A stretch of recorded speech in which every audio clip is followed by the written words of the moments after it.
Hello everyone, thank you for being here.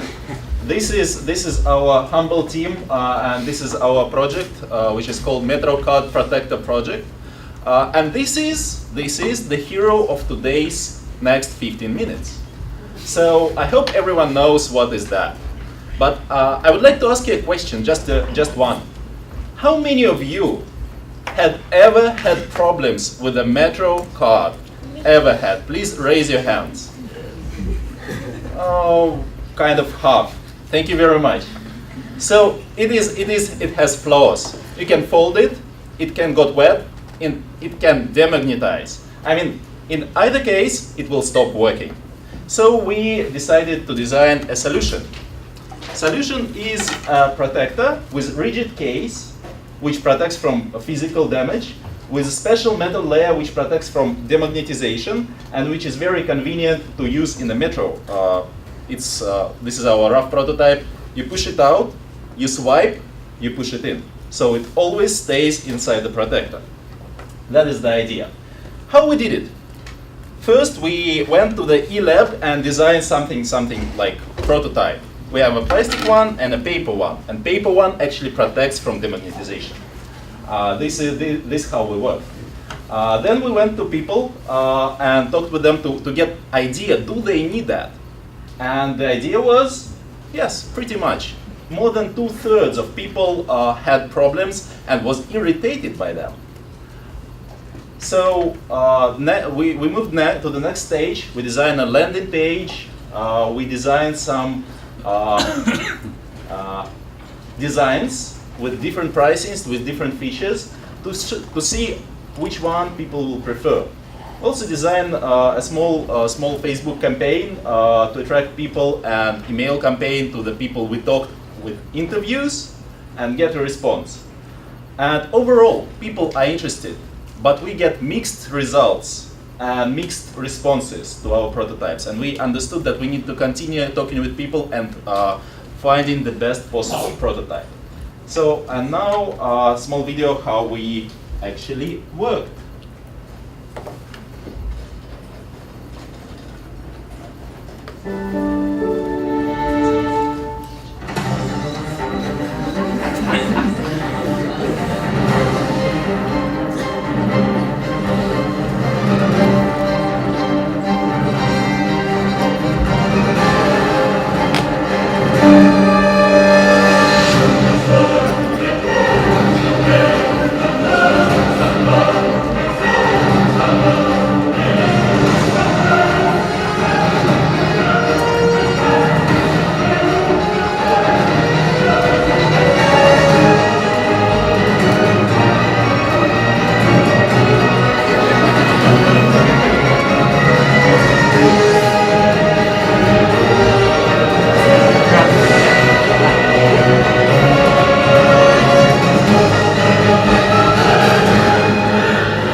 The research part. Well, for this part, we still wanted to discover new things. So we have the MetroCard. So the first objective was how to contact the MTA company here in New York. The second thing was understand who are the customers of MTA here in New York. And the third question is how they are making money advertising in the MetroCard. So we did the research, and those are the results. This is more or less the chart of MTA, how it's working. The ways to get inside is by these two channels, being the merchants of Metro of the MTA or working as advertisement agencies. Whatever like these channels we will have, we need to be a vendors of the MTA. So there are a lot of requirements. Also, we need to comply with the vendor code of ethics, but more or less we know the steps like we need to follow right now. Then the answer was, okay, the experts of the customers of the MetroCards is MTA. So who are the customers? And they have a lot of research about the people. So first is there are 3 groups of riders in the subway, which is people who is going to work, people who is going somewhere else, and students who are going to school. As you could see, the smallest group is people who are going to school, which is in dark blue. Second, the group of people, the age range is between 25 and 66 years old. Regarding the income range is from 25,000 to 75,000 US dollars.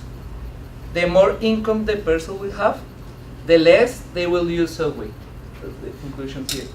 How they commute? Almost all the people move through Manhattan, then to Brooklyn, finally Queens and Bronx. So it makes sense like we will need to at the beginning to be focused in these two areas. MetroCard, as you could see these two examples, they are making advertising in the MetroCard and they are making money. That's why if we have our MetroCard protector, also we could do advertisement and also we could earn money. So how they are making money? In this way. The more MetroCards they will buy, the price per MetroCard is lower. So for example here, if I make the advertisement just in one side of the card, this is the price. 250,000 US dollars, and sorry, for 250,000 cards is 95,000 US dollars. If I want to print in both sides, I need to put 17,000 more. The weak point of this, like we realized, is you need 12 weeks in order to get all the MetroCards. So this looks like it's a lot of time. Imagine you're at work and your boss say, okay, we need to do a campaign, as you say in the MetroCard, we have 5 weeks, and then you need to say to boss, oh, it's 12 weeks, you're in trouble. Regarding to models, as we saw later, we could be merchant, we have one standing in the subway, also we could be a partner with someone who already is selling things inside the subway, and the other option is partner with a big companies, for example with a bank, put all the advertisement in the MetroCard and give it for free to people. And also partner with events. For example, if it's one marathon, we could print all the advertisements in these protectors and again give for free to people. Something like is important for banks is 73% of people said they are willing to use the MetroCard protector also to protect the credit cards because we have RFID protection. So if we could see the average number of credit cards for the New Yorkers is more or less 2 credit cards per people. So we have the MetroCard and 2 credit cards. So at least it's 3 protectors. So it makes sense this approach.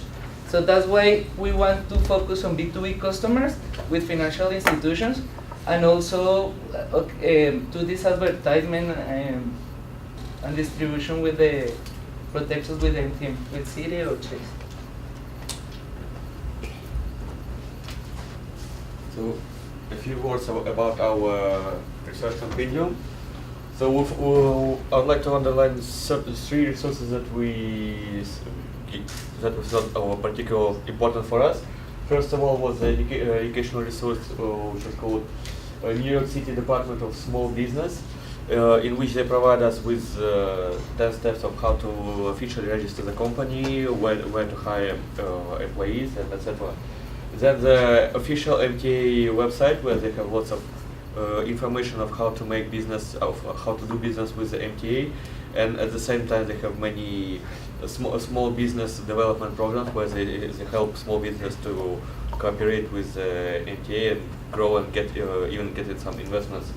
And also, one of the resources that were very helpful for us was a company Roboto, with whom we contacted, and we were able to be provided with facilities to make a customized product, but we decided that at the beginning that this customized product would be too inefficient for our business model.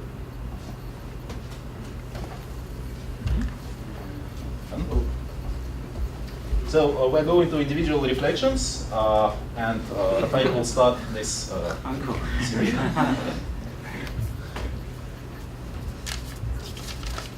Well, one of my passions is the art of setting goals. So I started to study before how to set goals, because as an entrepreneur, always we need to keep us motivated. We won't have a boss will say to us, you need to do this, you need to do this. So we day by day, week by week, we need to know how we're going to set our goals and who are going to set us motivated. So I did some research, and based on the classes we have also here in New York, more or less I made a list of steps, and I want to share to you right now. One is make a list of your means, which is who I am, what I know, or who I know. Second thing is, based on these things you already know who you are, is imagine different futures, because it's kind of ridiculous just point one goal in 3 years just in a specific point. We need to imagine different futures and welcome the challenge and welcome adversity. The third thing is maximize self-control, but with the list who I am, who I know, and who I know, I am maximizing self-control. Fourth step is optimize goal difficulty, but imagine these different futures. Based off my means, this goal difficulty is maximized because I'm setting a reachable goal. Finally, is maximize self-efficacy. So to maximize self-efficacy, I need to understand and believe in myself. So I want to share one small thing. Finally, is one reporter and one business guy, and the report asks the business guy, what is the key point of success? What is the idea behind? And he say 2 words, right decision. And he say, and how do you make right decisions? And the business guy says, 1 word, experience. And how do you get experience? 2 words. Could you say me what is that? Wrong decisions. So thank you very much. To be honest, this metropolitan and city game brings me too much surprise here. And as you know, Wall Street means finance. Broadway stands for theater, and Medicine Avenue signifies the advertising, and the Empire Building defines the industry and commerce. Here, university hold a lot of entrepreneur trainings and a lot of pitch forums with the professional panels, and organizations such as incubators and accelerators. They always run their networking events. What impressed me the most is that here they have massive of groups that offering their special supports for women entrepreneurs with the seamless integration with the different races and cultures, and the high education talents, and the freedom policy. I think New York is the best place for us to start our business here. So GEP, let's start. So I boiled down my entrepreneurial experience to 3 messages. First, which is do more than supposed from you, but do less than you can.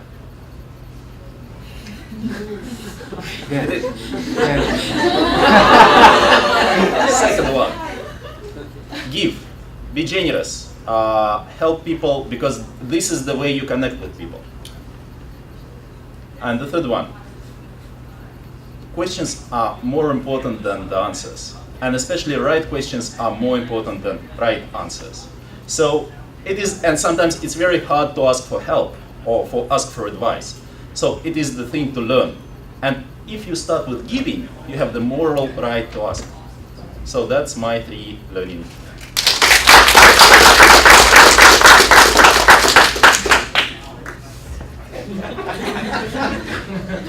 Yeah, before I joined the program, I worked in my family business.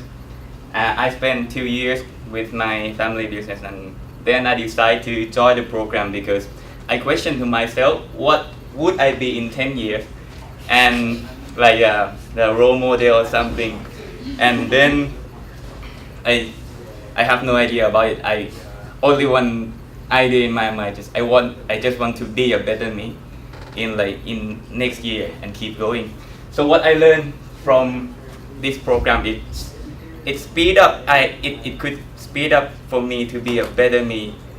Actually, it may take 10 years, but with this program, it may take just 2 years to speed up to achieve my goals. That's it.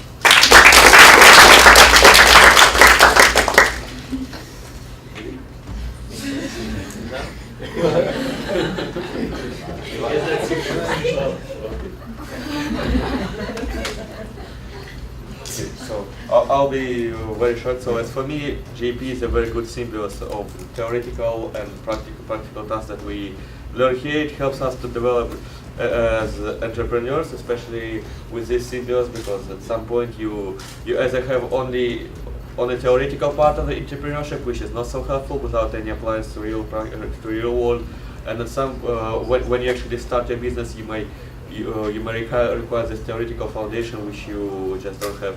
And in the JP we have this opportunity to get the theory and apply it into practice and get the insights from all of the different people from different cultures about our everyday life.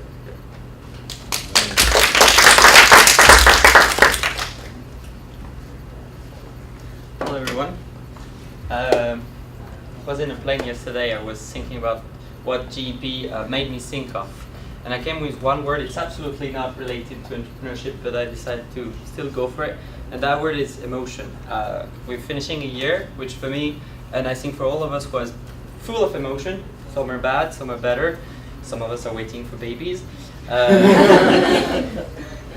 And I learned this year that consistency through emotion, also through challenges, through entrepreneurship, and consistency with our values is actually key. Why we're doing what we do is more important than what we do. And this is what I want to remember of that year, is that the value we have and that the value we believe in is what is going to shape us both as entrepreneur and as human being. Thank you.